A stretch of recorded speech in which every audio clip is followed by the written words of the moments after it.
हमारी कहानी एक व्यक्ति से शुरू होती है जो जंगल में भाग रहा है और वो बहुत डरा हुआ और घबराया हुआ है क्योंकि एक साया यानी भूत उसका पीछा कर रहा है।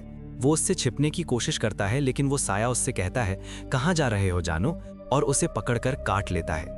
वो एक ज़ॉम्बी होता है और जैसे ही सूरज की रोशनी उस पर पड़ती है वो जल जाता है और राख में बदल जाता है। वो घायल व्यक्ति भी अब सूरज की रोशनी से डरने लगता है और जंगल में ऐसी चीज़ ढूंढने लगता है जो उसे सूरज से बचा सके। इत्तेफाक से उसे सामने एक कुटिया मिलती है और वो उसमें छिप जाता है। दूसरी तरफ स्टैनली आता है जो सो रहा होता है, लेकिन उसे एक भयानक सपना आता है। वो अपने माता पिता को याद करता है जो मर चुके हैं और वे खुशी खुशी रह रहे थे, लेकिन अचानक माँ एक साये में बदल जाती है और पिता खुद को मार लेते हैं। उसी समय उसकी नींद खुल जाती है और वो अपने दादाजी की आवाज़ पर जागता है। स्टैनली अपने दादाजी के साथ रहता था, लेकिन दादाजी उसके साथ बहुत बुरा व्यवहार करते थे और हमेशा उस पर चिल्लाते थे। वे कहते थे, मैं चाहता हूँ कि तुम एक असली मर्द बनो, ऐसे लापरवाह और टोटो लड़के मत बनो जैसे आजकल के होते हैं। जिस दिन देश युद्ध में गया था, मैं सेना में भर्ती होने वाला पहला व्यक्ति था ताकि उसे बचा सकूं, और मैं 3 हथियारों से लड़ रहा था, एक दाहिने हाथ में और एक बाएं हाथ में। स्टैनली ने पूछा, और तीसरा कहाँ था? तो दादाजी ने उसकी गर्दन पकड़ी और कहा, बताऊं कहाँ था, बुरा मत मानना। स्टैनली ने कहा, नहीं रहने दीजिए, मुझे समझ आ गया। दादाजी ने कहा, जब तक तुम इस घर की छत के नीचे रह रहे हो, नियम मैं ही बनाऊंगा। इसके बाद स्टैनली अपनी साइकिल लेता है और यूनिवर्सिटी जाता है। रास्ते में वो अपने कॉलेज के साथियों जैक और उसके दोस्तों से मिलता है जो हमेशा उसे चढ़ाते यानी बुली करते थे। यूनिवर्सिटी पहुंचकर वो अपनी दोस्त रॉक्सी को देखता है जिसे वो पसंद करता था। उसी समय जैक और उसके साथी डूमा पर हमला कर देते हैं, लेकिन स्टैनली बीच बचाव करता है और उसे उनके चंगुल से छुड़ाता है। डूमा ने उससे पूछा, क्या तुम रॉक्सी से प्यार करते हो? उसने कहा, सच कहूं तो हाँ। फिर वो अपने दोस्त को छोड़ता है और घर लौट आता है। वो अपने दादाजी के कुत्ते को बांध देता है, लेकिन कुत्ते को स्टोर रूम की तरफ कुछ अजीब महसूस होता है और वो लगातार भौंकने लगता है। स्टैनली को भी शक होता है और वो उसे देखने के लिए खोलता है। उसे वहां टूटे हुए दांत मिलते हैं जिन पर खून लगा था। अचानक एक ज़ॉम्बी निकलता है और उस पर हमला कर देता है, लेकिन खुशकिस्मती से सूरज की रोशनी से ज़ॉम्बी का हाथ जलने लगता है और स्टैनली उससे बच जाता है। वो भागता है और कुत्ते को ले आता है और स्टोर रूम के अंदर मौजूद चीज को बाहर आने की धमकी देता है, लेकिन कोई जवाब नहीं मिलता। फिर वो कुत्ते को अंदर उसे मारने के लिए छोड़ देता है। उसके बाद ये रॉक्सी से मिलता है, उससे अपने प्यार का इजहार करता है और वो उसे सब कुछ बता देता है। वो कहता है, मेरे माता पिता की मौत के बाद मेरी जिंदगी बर्बाद हो गई। तभी डूमा फिर से उन्हें परेशान करने आता है, लेकिन वे उसे जाने देते हैं। डूमा जब जा रहा होता है तो उसे जैक और उसके साथी मिलते हैं जो उसे चिढ़ाते हैं और गाली देते हैं।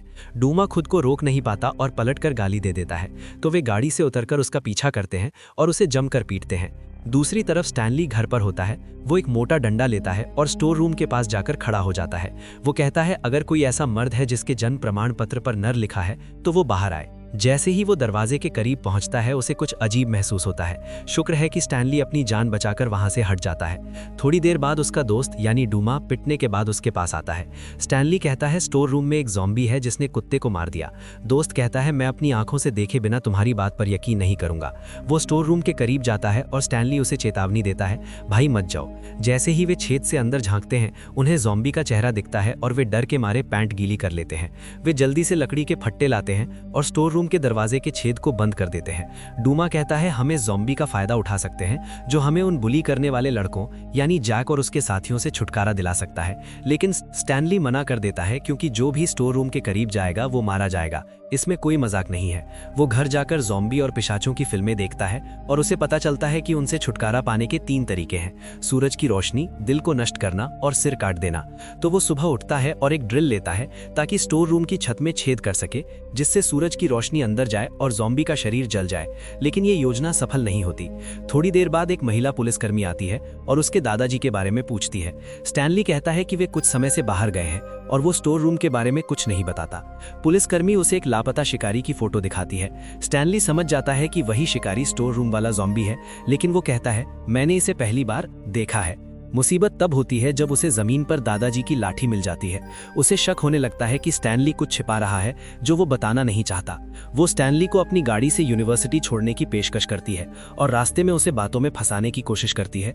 तुम कुछ बताना नहीं चाहते? स्टैनली कहता है, नहीं, बताने के लिए कुछ है ही नहीं। खैर, वो यूनिवर्सिटी पहुंचता है और अपनी दोस्त से मिलता है, लेकिन हमेशा की तरह जैक उसे परेशान करता है। स्टैनली उसे एक जोरदार मुक्का मार देता है जिससे उसका चेहरा पिचक जाता है और खून बहने लगता है।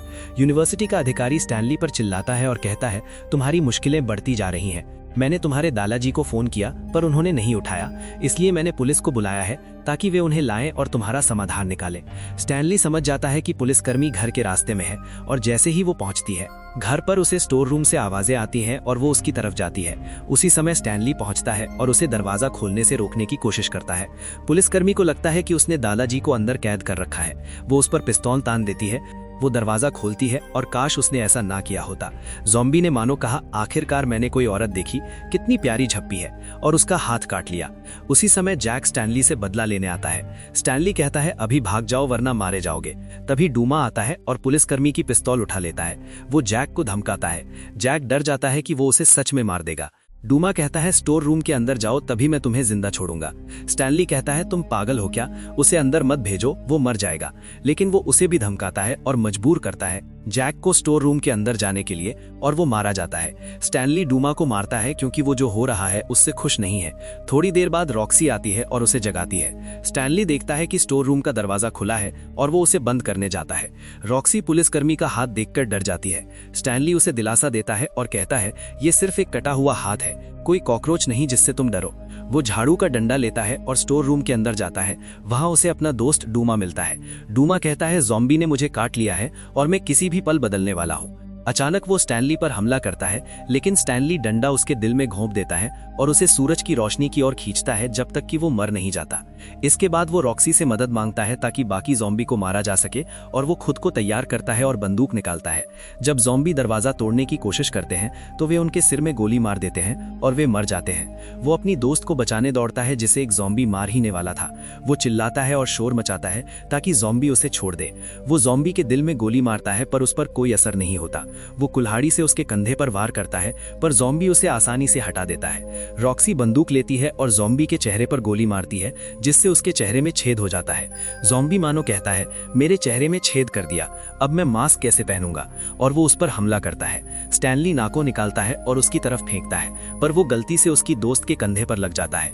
ज़ॉम्बी स्टैनली को दबोच लेता है और उसे मारने की कोशिश करता है, लेकिन उसकी दोस्त कुल्हाड़ी पकड़ती है और उसका सिर काट देती है। मारने के बाद वे उन सबको स्टोर रूम में इकट्ठा करते हैं और स्टोर रूम में आग लगा देते हैं। अगले दिन जैक की कार में कुछ अजीब होता है। ऐसा लगता है कि डिग्गी में अभी भी एक ज़ॉम्बी बचा है।